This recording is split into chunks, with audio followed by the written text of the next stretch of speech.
Hello, everyone. Welcome to Or This. This is my Monday morning quarterbacking of the scriptures and the sermon for the previous Sunday, and this video is from Sunday, February 4th. I'm late in the week once again, so my apologies. Hopefully you remember what we heard from the scriptures this past weekend. They were Isaiah 40, verses 21 to 31, Psalm 147, verses 1 through 11 and 20c, 1 Corinthians chapter 9, verses 16 through 23, and Mark chapter 1, verses 29 through 39. The story in Mark's gospel, which is what I preached on, was the story of Jesus healing Peter's mother-in-law, first of all. She was sick, and Jesus goes to her, and Jesus takes her by the hand and lifts her up, and she is healed and starts serving them. The other part of that story then was that many people were brought to Jesus for healing throughout the town. The people throughout the towns, all of those who were sick were brought to Jesus for Jesus to lay his hand on them and to heal them and to drive out all of the unclean spirits that people were experiencing. So just a couple things about that. First of all, the story of Jesus healing Peter's mother-in-law, in particular because of the language used, is can also be viewed as a metaphor. So Jesus takes her by the hand and lifts her up, and she begins to serve.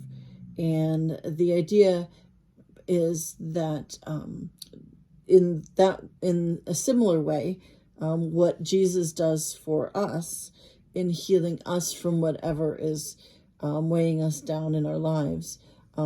Jesus picks us up, brings us to new life, and we are freed then to serve Jesus.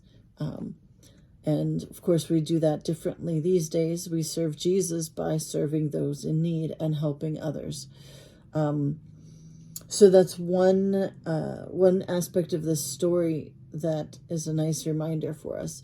The idea of Jesus, through his death and resurrection, Jesus lifts us all up out of our sin and the effects that sin have on us, raises us up to new life, and that new life to be used to serve Jesus by serving those around us. Another aspect of this, too, is that Jesus is busy that day. This passage follows right on the heels of last week's gospel passage. In last week's gospel passage, Jesus goes to the synagogue and is teaching, and then a man with an unclean spirit comes in, and Jesus casts the unclean spirit out. The beginning of this week's passage says later that day. So it's the same day Jesus goes to Peter's house and heals his mother-in-law, and then has all of the sick of the town brought to him to have them healed. At the end of the passage, then, Jesus kind of disappears for a little bit to go off to pray, and the disciples come looking for him like, Jesus, where'd you go? Everybody's looking for you.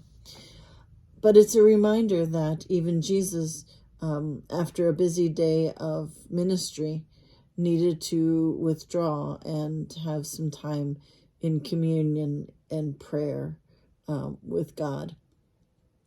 He needed time away. He needed time alone. He needed time to pray. So if Jesus needs that in the midst of his busy ministry, then it is a model for us as well, that we certainly also need some time when we are given a chance to kind of rest from what we've been doing, but also have time in which we are communing with God and spending time in the presence of God in prayer or in meditation. That's an important part of recharging us spiritually. So if you're running around and doing all kinds of stuff and you feel yourself getting kind of worn out, even if you start to feel like almost a little bit like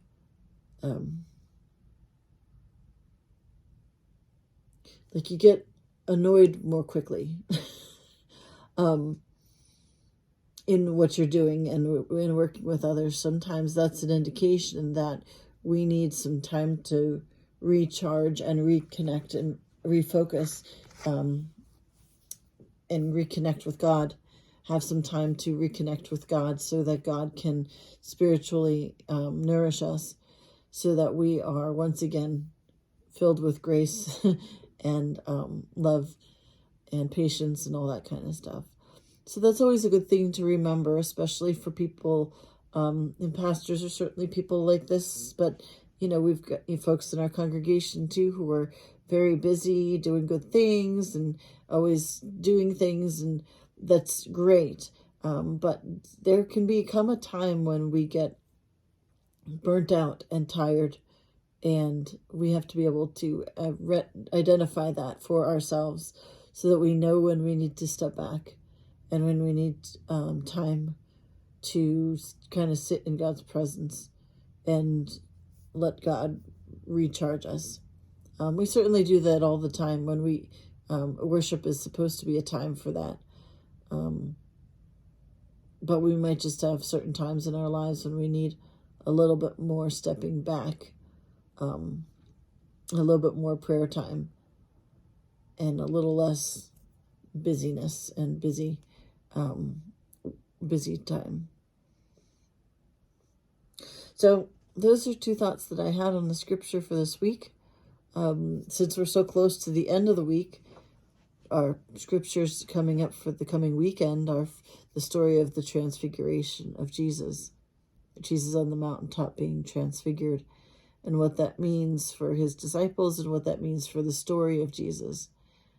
So stay tuned, join us for that, and please feel free to share your own thoughts on this video, on the sermon, on the scriptures from this past Sunday, and I thank you very much for watching. God bless.